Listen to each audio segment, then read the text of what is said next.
Do you ever think about risk during your day? Do you wake up in the morning wondering which are the obstacles, the challenges, or the risks you will face in the day? Well, usually people don't, and it's fine. Risk is a very interesting concept. It's something we all know about, we hear about it. But if you have to give a definition within 5 seconds, it can be a tricky exercise. In the reality, we already manage risk in our day-to-day life. Most of us has a password on the phone. Well, typically, it's to mitigate for you the risk, if you lost your phone, to have your data stolen. In the morning, when you leave your house, you close the door so that you avoid burglars to come and visit your house. When you drive to school, when your mom or your dad is going to bring you at school, you buckle your seatbelt on to protect yourself. When you go on holidays for doing something very fun like shark diving, some people at a very high level of risk and they are willing to go to see this creature from very close behind. But they are still not willing to take the risk to be attacked or eaten. So they go in a cage, and this is also a risk mitigation measure. I love horse riding since I'm 4 years old. And this is a sport that I discovered for the past few years, and I keep on enjoying it a lot. As any sport, you have to take a lot of risk. You have to do higher and higher jumps. You have to try different horses, different techniques. But through the year, I managed to get more sensitive to which was the level of risk I was going to take. This picture was taken when I was pregnant, 3 months old pregnant. And I did it because I analyzed all the parameters, and it was matching my risk level, and there was no issue. But I learned it the hard way.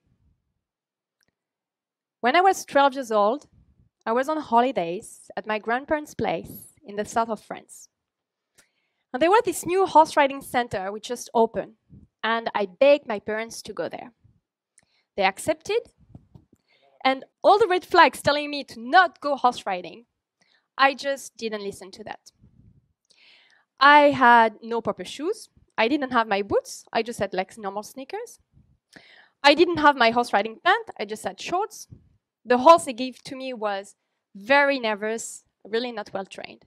But I was so excited and I really wanted to do my goal, horse riding, and I went on the horse. Of course, what should have happened happened.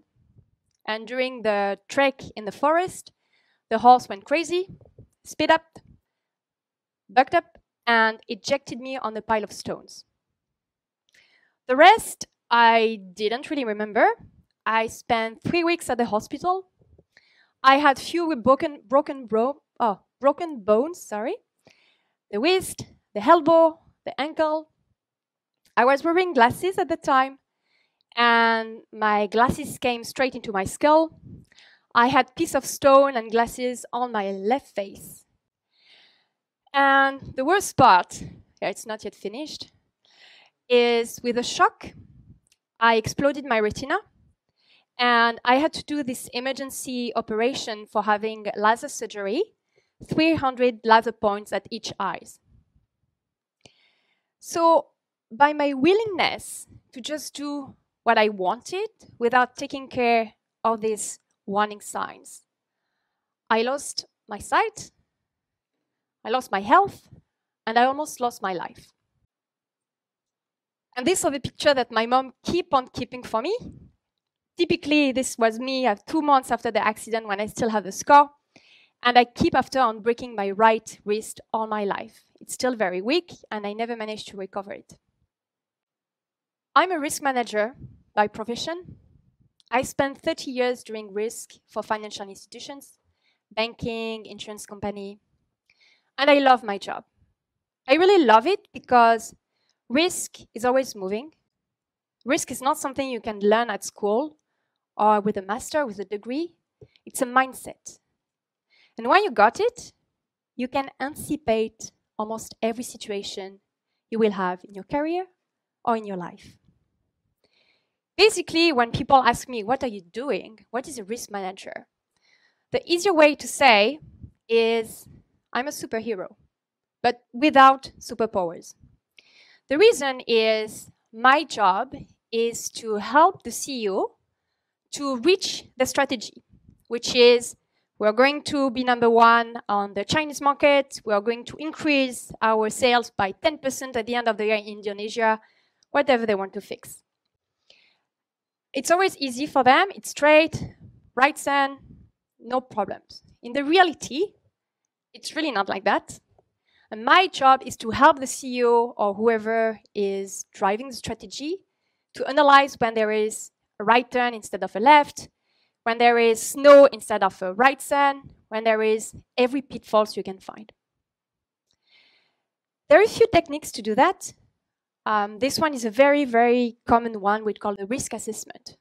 Basically, you define where you want to go, your strategy. You define how much risk you want to have into this strategy and vision.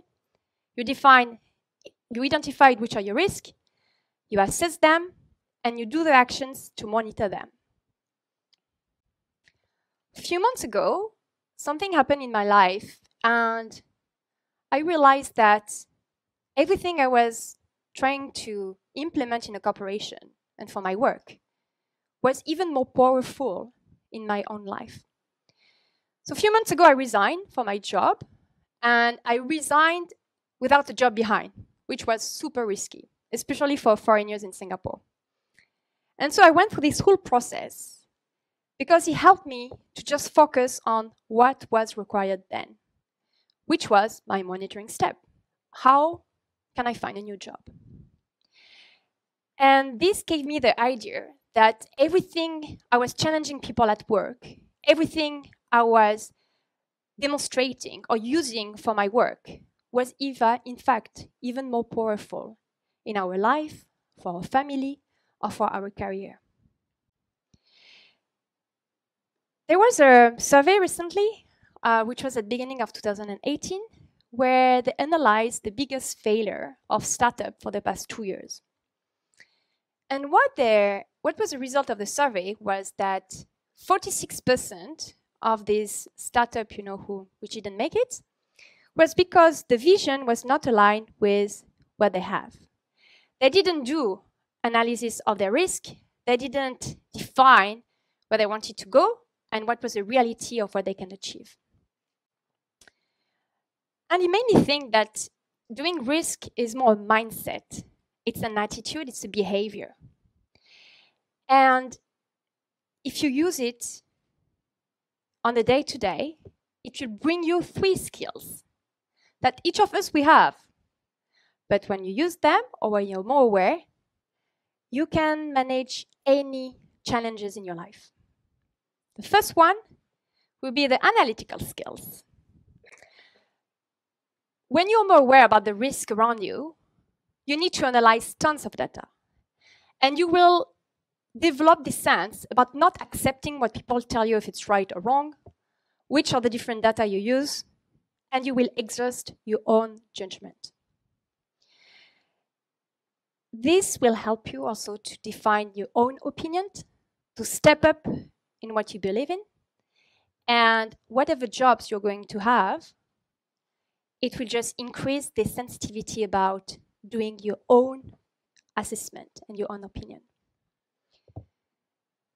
The second skills, which is really useful for any career you're going to take, will be the critical thinking. And critical thinking is really this aptitude to analyze an issue and to make your own judgment on it. As you might know, we have, over the past 2 years, the worldwide amount of data generated by any individuals is bigger than what we have generated since the creation of mankind. And as part of you being the Generation Z, you know that it's just the beginning. So you will have tons and tons of information, situation, things we cannot even teach you now because we don't know what's going to happen.